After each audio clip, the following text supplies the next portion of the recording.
Hey, it's me, Ted Santos, and I'm back again. And I want to talk to you about why you can't find love. Yes, you. And if it's not you, well, I bet there's someone around you in your life who can't find love. So, like, subscribe, and share this video and let them see it. You've already seen my first two, and today I'm giving you number three. The number three reason you or someone you know can't find love. And this one is a big one. Even though the number one and number two are huge, this one is related to them. And number three is you don't know who is compatible with you. Most people are only concerned about the list of qualities. Like, I have this long list of things that I need from a person. And in many cases, they have no idea what the other person expects in return. Also, the very things they desire are not the things they offer. Do you really have the right to demand something you cannot offer?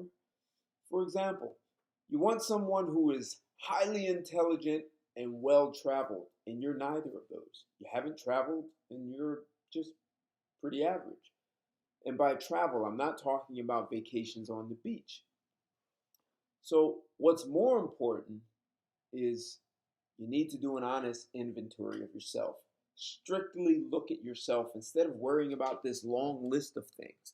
And when you fully understand self, and you probably need some help to do that, because in the words of Edward Deming, a machine can't fix itself. We're like programmed to think and see certain things, so we don't see ourselves so well, even though a mirror. So if you develop the list that you expect from another person, it's easier for you to know what you have a right to look for. If you understand yourself, you have a better chance of understanding who's compatible with you. And that's realistic compatibility.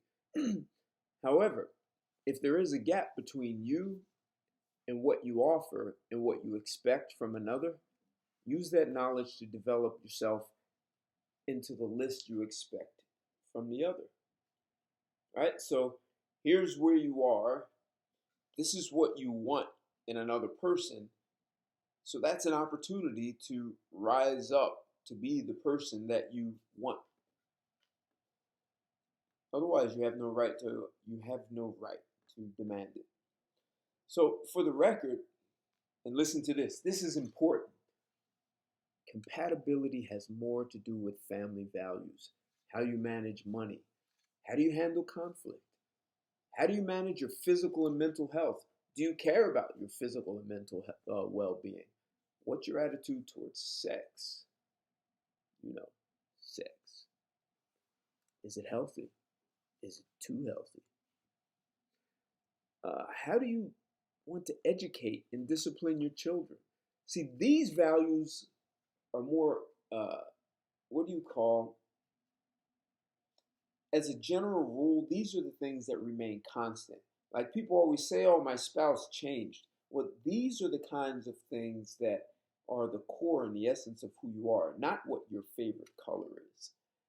These are the things that remain constant over good and bad times. And if some of you doubt me, that's fine. You may believe you only need to have things in common, like need to like certain things. That's just not enough. In the book, The Millionaire Mind by Thomas Stanley, he did an enormous amount of research into affluent couples. And he found that it wasn't money that kept them together. It was that these core values, the core of who they were, and he actually did a ton of research and found that there were couples that lost it all, slept out of the car, had to move into the husband's, to the parents, to the husband's parents' house, right? They lost it all, except the core values that they had. They knew they were compatible and they were a match, and they'd come back because they'd be able to be successful eventually. And then they were. They really were. So, if you have any thoughts about this, like, share, subscribe. That's all I have today for the number three reason why you can't find love. and be back for number 4. Thanks for watching. Talk to you later. Goodbye.